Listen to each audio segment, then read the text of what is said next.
जय श्री माता जी। सभी सहयोगी भाई बहनों का आज के ध्यान सत्र में हम स्वागत करते हैं। कलेक्टिव बंधन।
तीन महामंत्र, उसके पश्चात श्री गणेश मंत्र।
परम पूज्य श्री माता जी कृपावंत होकर हमें ध्यान में संतुलन प्रदान कीजिए। इस संतुलन की अवस्था में हमें ध्यान का आनंद मिले, निरानंद मिले, ऐसा आशीर्वाद हमें दें। परम पूज्य श्री माता जी, आपकी कृपा में इस संतुलन की अवस्था में हम अपनी ध्यान की गहराई में उतर सके, ऐसी स्थिति हमें प्रदान कीजिए।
इसी ध्यान की अवस्था में हम परम पूज्य श्री माता जी की अमृतवाणी आत्मसात करेंगे।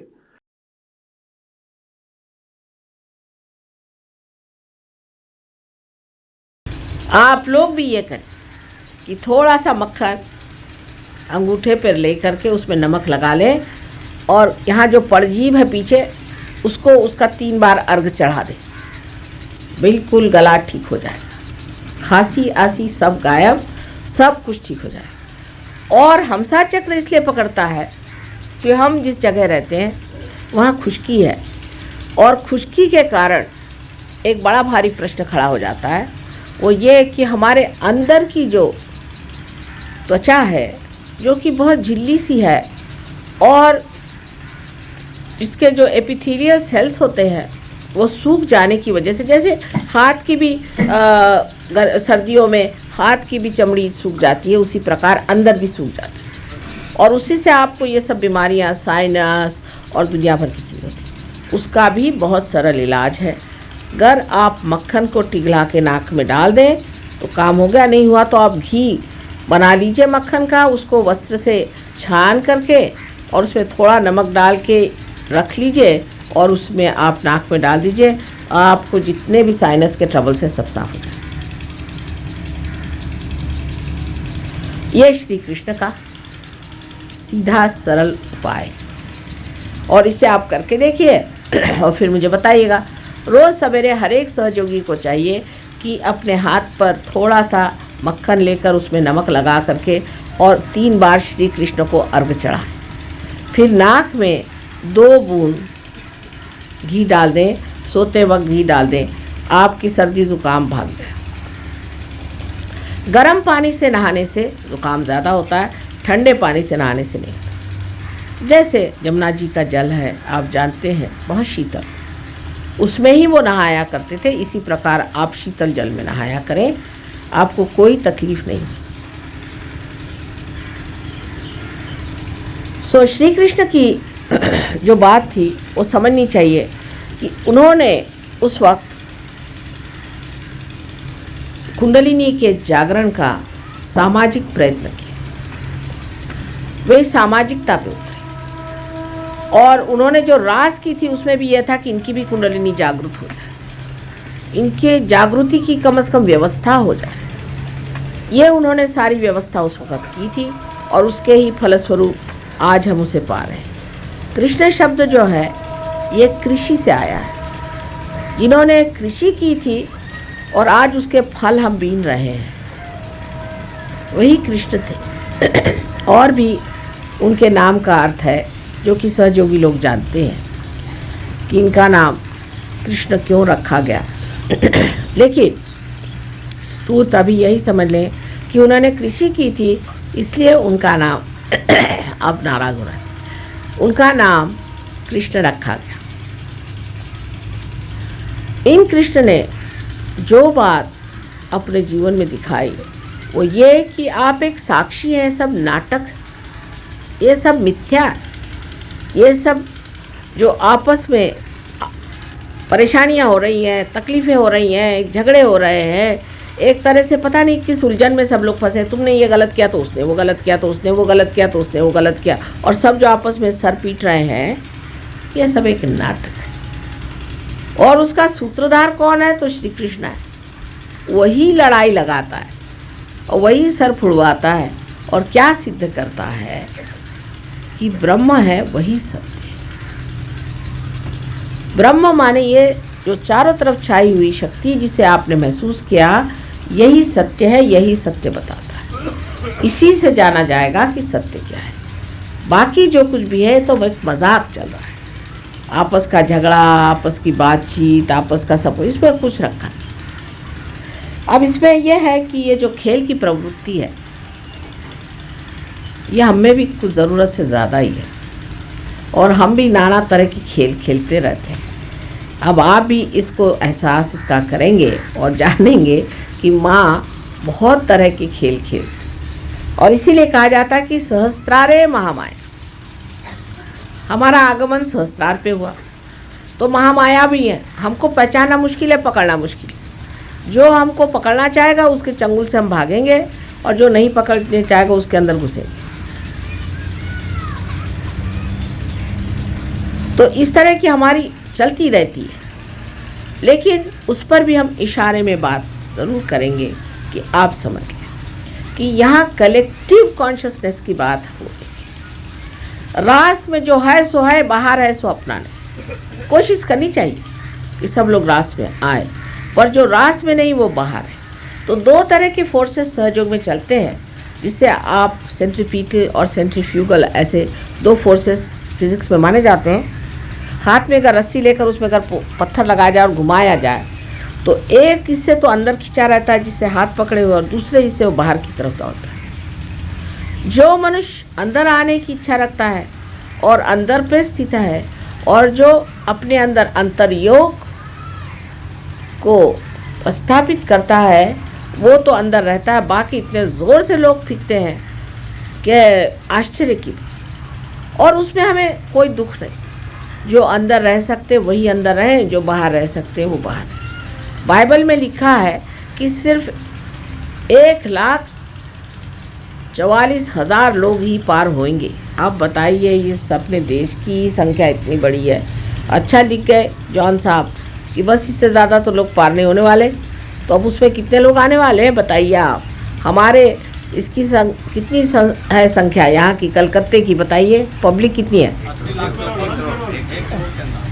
तो 2 लाख तो कलकत्ते की है। तो इसमें के गए कितने सारे लोग, और इस अपने देश की कितनी सा करोड़ की तो बात ही मत करिए। ये तो इन्होंने 1 लाख पे गाड़ी रोक दी है। वो किसी तरह से भी 1 लाख से 2 लाख नहीं होने दे रहे। तो बताइए कितने लोग पार होने वाले। तो हाजिर से हुज्जत नहीं और गैर की तलाश नहीं। जो लोग सेंटर में आएंगे वही टिकेंगे, बाकी सब गायब हो जाएंगे। चाहे आप लखपति हो, चाहे आप बखपति हो, फर्क कुछ नहीं पड़ने वाला। जो लोग सेंटर में आएंगे वही लोग टिकेंगे और बाकी लोग नहीं टिकने वाले। ये यहाँ का नहीं, आपको इंग्लैंड, अमेरिका, हर जगह का हम अनुभव देते हैं। अमेरिका गए तो बैंक से पैसा निकाला काफ़ी सारा, पहुँचे साहब, बड़ा खर्चा किया, कुल मिला के $44,000 खर्च किए। हमारे भी काफ़ी लग गए और लोगों ने भी लगाए। बहरहाल सब ये करके वहाँ से जो लौटे हैं तो कुल 4 वहाँ से सहयोगी आए प्रोग्राम में, 4, एक पे $10,000 लग गए समय। उसमें से 3 भाग खड़े हुए, एक बड़े मुश्किल से जुटा, वो इस टाइम में भाग गया।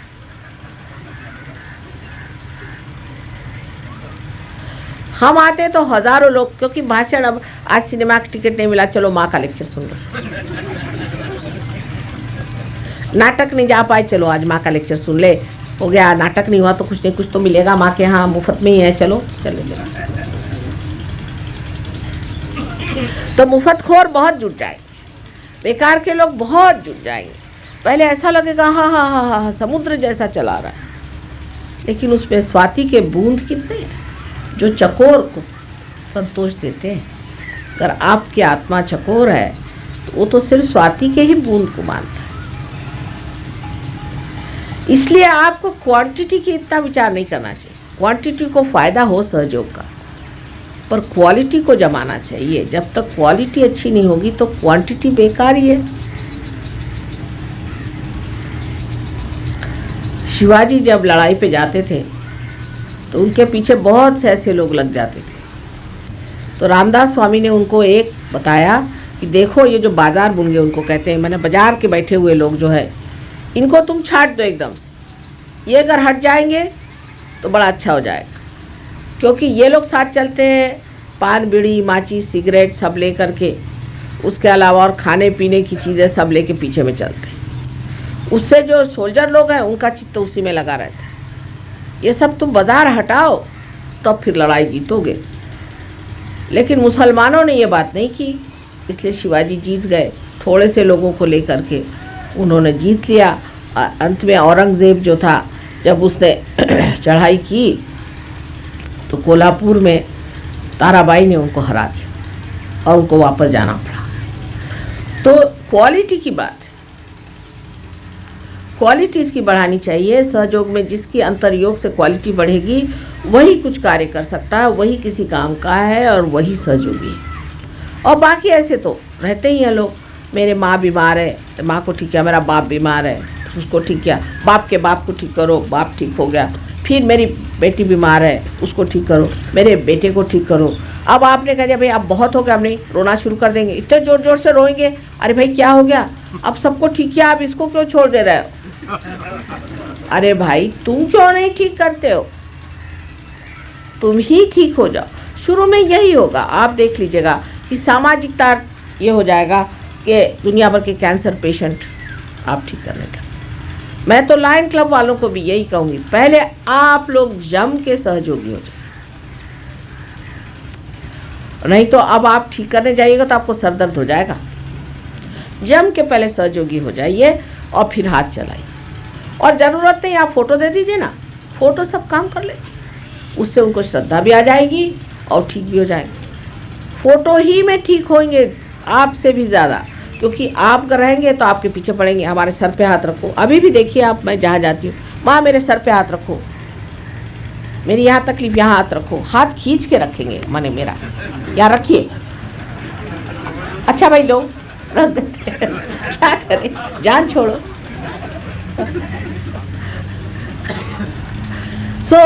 ऐसी ज़बरदस्ती आप पे भी होगी। इस ज़बरदस्ती से बचने के लिए बेहतरीन बात यह है कि आप उनको फ़ोटो दीजिए, फ़ोटो पे काम करिए। फ़ोटो है, फ़ोटो पे काम करिए। जिसको फ़ोटो नहीं मान्य होगी वो ठीक हो ही नहीं सकता।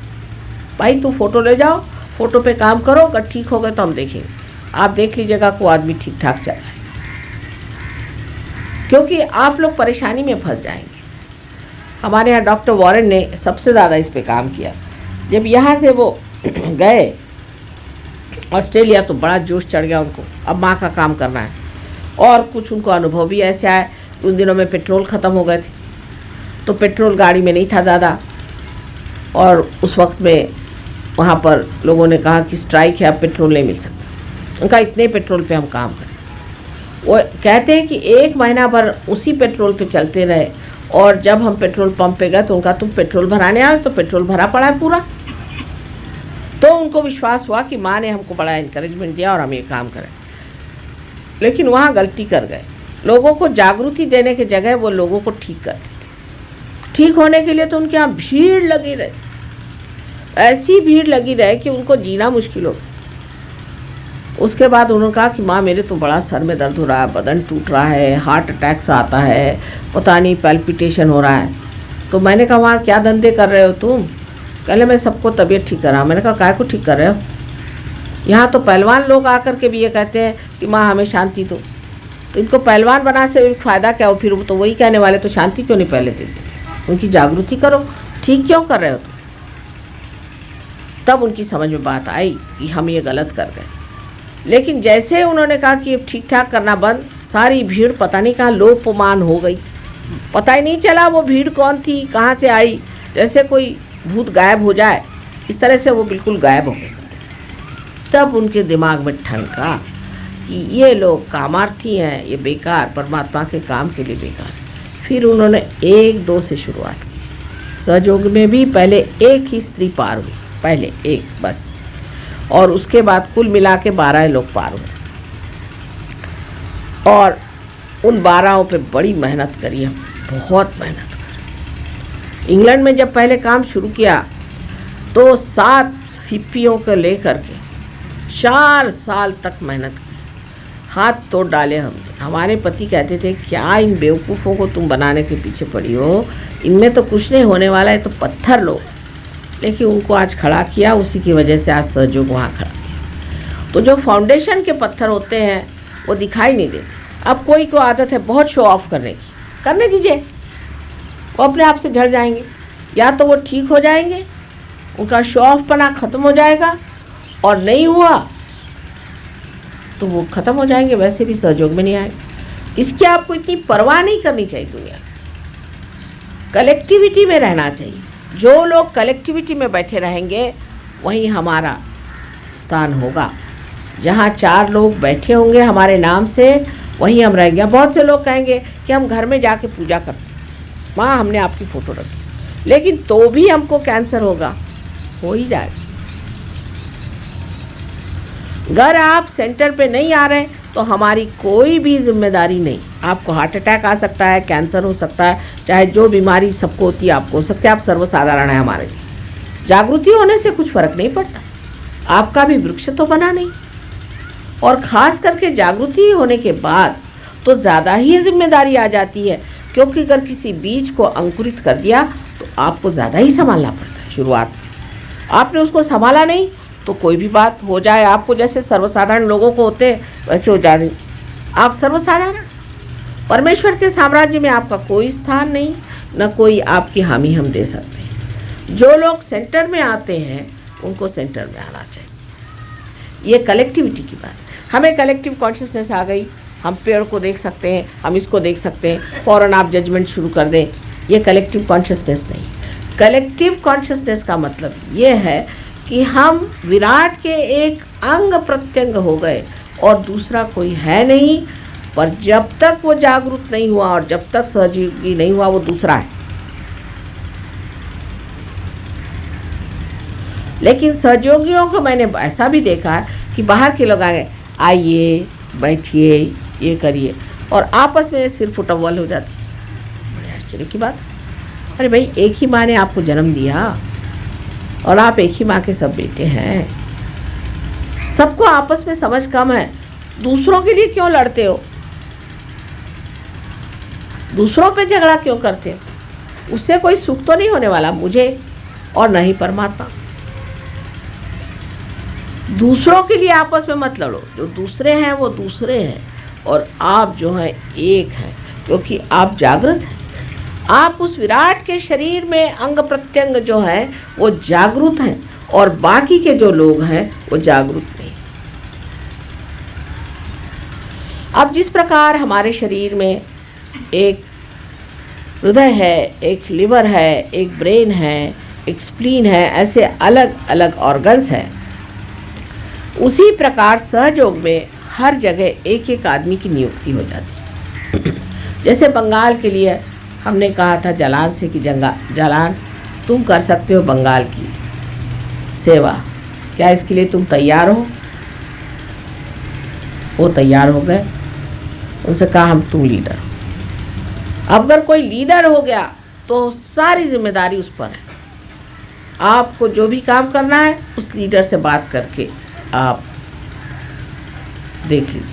अगर वो लीडर गलत काम करता है तो हम उसको इतना झाड़ते हैं और इतना ठीक करते हैं, वो हमारी जिम्मेदारी, आपकी नहीं। आप लीडर के दोष नहीं निकाले। एक लीडर के बारे में कोई खिलाफत में बात कर रहा था, उन्हीं के छोटे भाई, तो मुझसे बर्दाश्त नहीं हुई, मेरे पीठ पे फोड़े निकल आए बड़े बड़े गर्मी से। मैंने कहा देखो तुम क्या मेरे पीठ पे फोड़े निकाल। वो हैरान रह गए।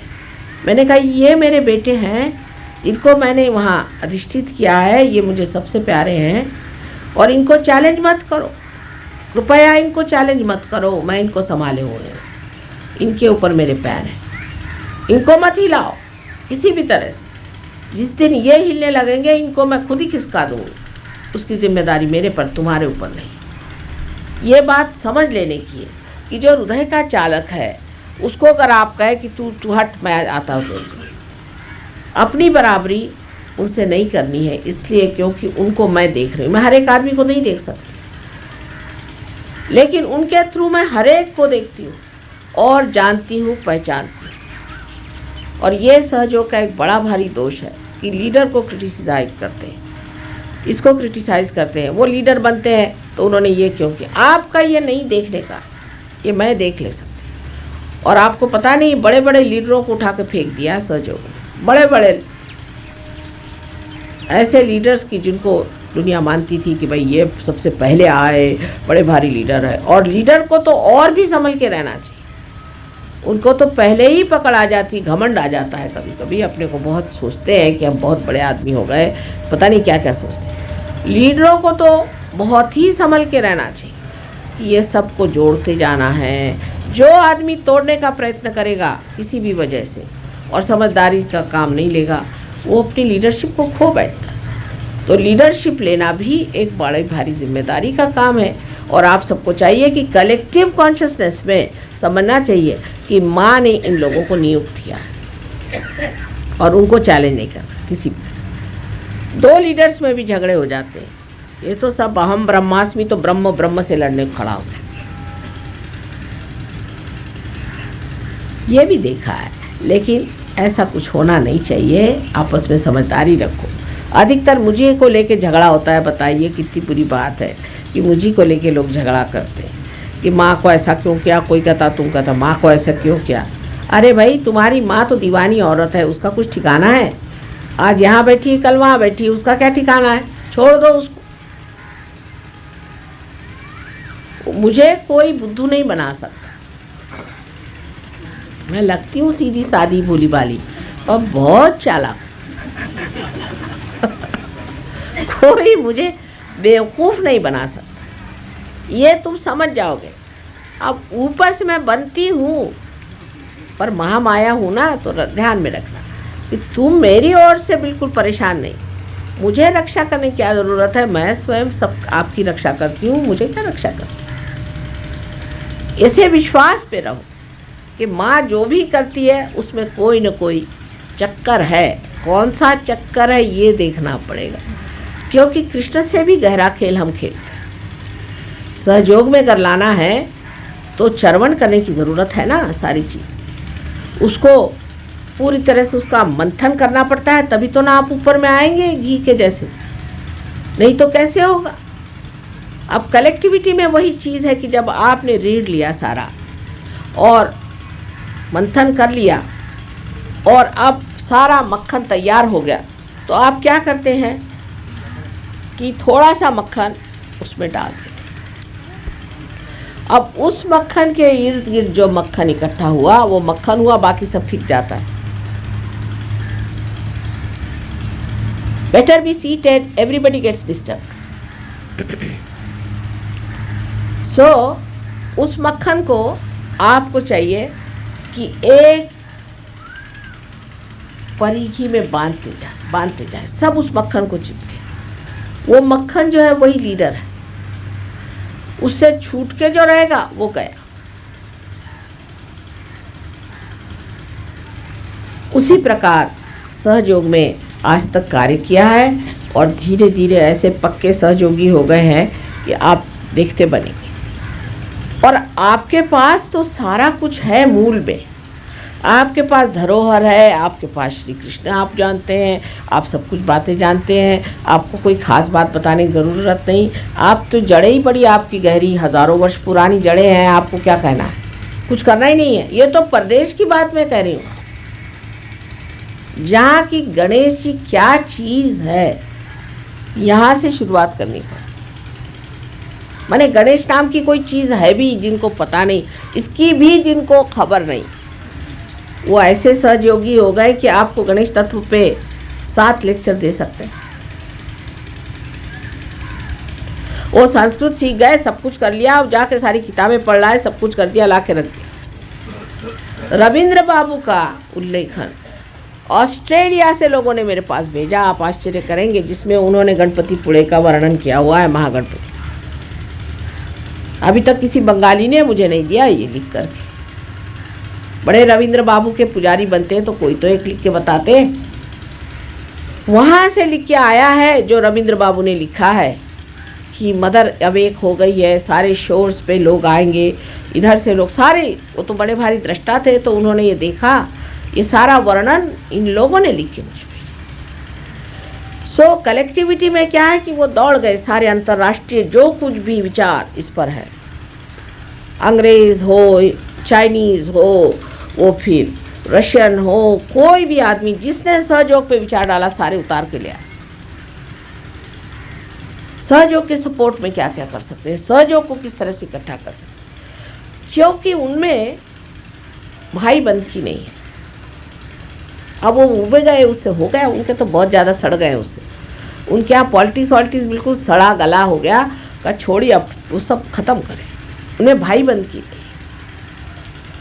भाईचारा बड़ा ज़बरदस्त है और बड़ा मुझे आनंद आता है जब देखती हूँ एक दूसरे को थप्पड़ मार मार के बड़े ज़ोर ज़ोर से प्यार से बातें करते हैं, ऐसा आनंद आता है मुझे। भाईचारा जो है बहुत ज़रूरी है, वही कलेक्टिविटी है। भाईचारा ही कलेक्टिविटी, एक दूसरे के आप भाई हैं, और भाई भाई से लड़ता है जब तक सहयोगी नहीं है, उसके बाद सब बात को समझ लेता है। जिससे माँ प्रसन्न है वही काम करना चाहिए। अब कौन होते लड़ने झगड़ने वाले। और ये चीज़ आपके सामने आएगी क्योंकि ये अपने देश पे कुछ शाप सा है कि हम लोगों में सब अकेले अकेले बड़े अच्छे होते हैं, पर जब 10 मिल गए तो काम गया बेकार, रास्ता आपका निकल आया, चले गया। जब तक एक है हिंदुस्तानी तब तक बढ़िया, अगर 10 मिल गए तो चौपटा गए।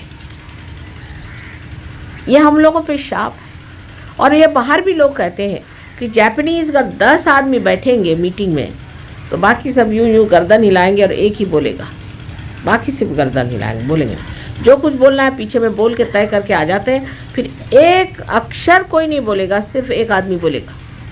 और हिंदुस्तानियों के कहने उस मीटिंग में जाइए तो लगता है कि प्रस्ताव कहाँ रह गया और ये तो आपस का ही झगड़ा शुरू कि तूने मेरे बहन को गाली दी थी उस दिन, तूने मेरे बाप को ये कहा था, ये शुरू हो जाता। अंतर्राष्ट्रीय मीटिंग्स में ऐसा करते हैं हिंदुस्तानी। तो हमारे जड़ में एक चीज़ बड़ी है, वो है कि आपस में पटती नहीं, हम सभी ब्रह्म स्वरूप है, वो तो सब ऊंचे हैं तो ब्रह्म ब्रह्म से लड़ी पड़ता, करेंगे। और हमारे यहाँ ये भी कहावत है कि अगर 2 बर्तन हुए तो टकराने तो हुए। अरे भाई, अब बर्तन हो तो टकराइए, पर अगर खंबे हैं तो ये अगर टकराते फिरे तो नीचे लोग बैठेंगे कैसे उसके। सब बर्तन थोड़ी ना है, कोई खंबे भी तो होने चाहिए कि सब बर्तन ही जो टकराते रहते हैं जिंदगी भर। टकराने की बीमारी बड़ी मुश्किल है और इसीलिए अपनी कलेक्टिविटी टूट जाती है। अब उसके अनेक तरीके होते हैं कलेक्टिविटी तोड़ने के, जो कि बड़े प्रैक्टिकल तरीके से देखे जाए तो समझ में आते हैं। जैसे कि वाइब्रेशन कोई लेके लोग कहेंगे तुम्हारे वाइब्रेशन ये अच्छे आ रहे हैं। अब कोई नया आदमी आया आपके प्रोग्राम में, आप आशा है आप सब लोग सहयोगी हैं, तो मैं जो भी बात कहूँ सब सहयोगियों के लिए अपने अंदर की बात है। तो उसे कह दिया कि अरे भाई तुम तो बड़े भारी भूत हो। एक देवी जी आई मुझसे कहती कि मेरे को कह दिया कि मैं भूत हूँ, मैं तो सहयोग से पहले भूत नहीं थी, अब कैसे भूत हो गई। अरे मैंने कहा किसने कहा तुम भूत हो? सभी कह रहे थे तुम भूत हो, मैं तो भूत हो गई, बहुत रोने लगे। मैंने कहा ऐसी बात नहीं है, तू समझ नहीं रही। आते ही साथ ये सोचना चाहिए कि वो आदमी जो है वही है जो पहले हम थे, अब वो सहयोग में आ रहा है, हम उचित स्थान पे बैठे हैं। आते साथ उसको एक लात मारी तो ऊपर कैसे चढ़ेगा? आप ऊपर बैठे हैं कि हाथ नीचे करके उसे खींचिए, इसलिए नहीं कि उसको आप लात मारिए। अब बहुत से लोग होते हैं आगाऊ होते हैं, बहुत ज़्यादा आगाऊ होते हैं, खोपड़ी पे सवार, वहाँ यहाँ बैठो, यहाँ उठो, ये करो, सब उठ बैठ करते, फिर उसके बाद वही उठते बैठते नजर आते। अब बहुत से लोगों की ये भी होता है कि माँ ने कहा, माँ ने ऐसा कहा, किसी ने ये बात नहीं कहनी है कि माँ ने कहा। अरे आपको क्या कहना है कहो ना। जैसे संजय उवाच, हमारे गीता में संजय ने कहा, कृष्ण ने कहा, आपको कुछ कहना है कि नहीं? आप अपनी बात कहो। माँ ने कहने से मतलब क्या? जो माँ को कहना है वो तो है ही विदित, लिखा हुआ है। आप क्यों माँ की बात लेकर कह रहे हैं? उल्टी सुल्टी बात भी कह देते हैं फिर कि माँ ने कहा था कि ऐसा करो। अब लोग कहते हैं माँ ने कहा होगा, क्या आपने माँ ऐसा कहा था? मैंने कहा ऐसा तो मैं कह ही नहीं सकती, ये तो कुछ गलत बात है। धीरे धीरे आप मेरे साथ रहते हुए आपको मेरी स्टाइल समझ में आ जाएगी, फिर आप समझ जाएंगे कि माँ ऐसा नहीं, ये बस का नहीं। माँ को तो उल्टा सीधा घुमा करके वो इस चीज़ से निकल आएंगे, वो नहीं इसमें फंसने वाले। लेकिन लोग बाग इसको करते हैं। माँ ने कहा था, बहुत से लोग हैं जैसे कि अरे वो राजीव, हाँ कौन? वो जो प्राइम मिनिस्टर है, अच्छा वो आए थे मेरे घर कल। अच्छा लेकिन कल तो वो लंदन में थे। ना ना ना ना ना, कल नहीं, हाँ 1 महीने पहले वो आए थे मेरे घर। अच्छा फिर उनका क्या? उनका कि मैं तुमको अब मिनिस्टर बनाने वाला हूँ जल्दी से। अच्छा काहे कि मिनिस्टर बनेंगे आप? वो तो मैंने सोचा है मैं अर्थ मंत्री बन जाऊँ। मैंने कहा बड़ी अच्छी बात है, आप अगर अर्थ मंत्री बन रहे हैं तो हमारा तो फ़ायदा ही हो जाएगा। अब तो हम इनकम टैक्स जितना भी रखे तो आप कुछ नहीं करेंगे हमको, हमारा इनकम तो है ही नहीं। पर तो भी नहीं साहब, इसमें इनकम टैक्स का तो कोई काम ही नहीं पड़ता अर्थ मंत्री में। मैंने कहा अच्छा फिर काहे का पड़ता है? वो तो खेती बाड़ी देखी जाती। मैंने कहा आप तो मिनिस्टर हो गए। ये अपने देश के लोगों की एक आदत है, और हम लोग को भी आदत हो गई सुनने की, हाँ हाँ हाँ ठीक है आप होने वाले अर्थ मंत्री। इस तरह की बातें लोग करते ही रहते हैं। उसी प्रकार माता जी के लिए भी करते हैं। अरे भाई मैं तो बहुत गरीब आदमी हूँ, मैं बहुत सीधी सादी हूँ, बहुत सरल हूँ, मुझे आप कहीं तो यहाँ भी ज़मीन पे मैं लुढ़क के सो जाऊँगी, मेरा कुछ कोई भी बाल भी नहीं बांका कर सकता।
जय श्री माता जी।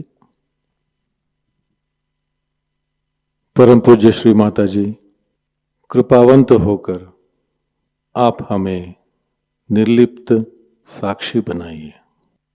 परम पूज्य श्री माता जी, कृपावंत होकर आप हमें ऐसी स्थिति प्रदान करें जिससे हम आपकी लीला को देख सकें। जो भी घटित हो रहा है उसको साक्षी भाव, निर्लिप्त साक्षी भाव से देख सके। परम पूज्य श्री माता जी, हमसे जो भी कार्य हो, जो भी कर्म हो, वो सब हम आपके पावन चरणों में रख सके, पूर्णतः समर्पित होकर रख सकें, ऐसी स्थिति हमें प्रदान करें। परम पूज्य श्री माता जी, आपके प्रति अनन्य भक्ति हो, इस तरह का आशीर्वाद और ऐसी ध्यान की स्थिति, आध्यात्मिक स्थिति हमें कृपा कर प्रदान कीजिए। श्री माता जी, आपके पावन चरणों में हमारे कोटि कोटि प्रणाम। कलेक्टिव बंधन।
आज का ध्यान केंद्र यहीं पर संपन्न होता है। जुड़े रहने के लिए बहुत बहुत धन्यवाद। जय श्री माता जी।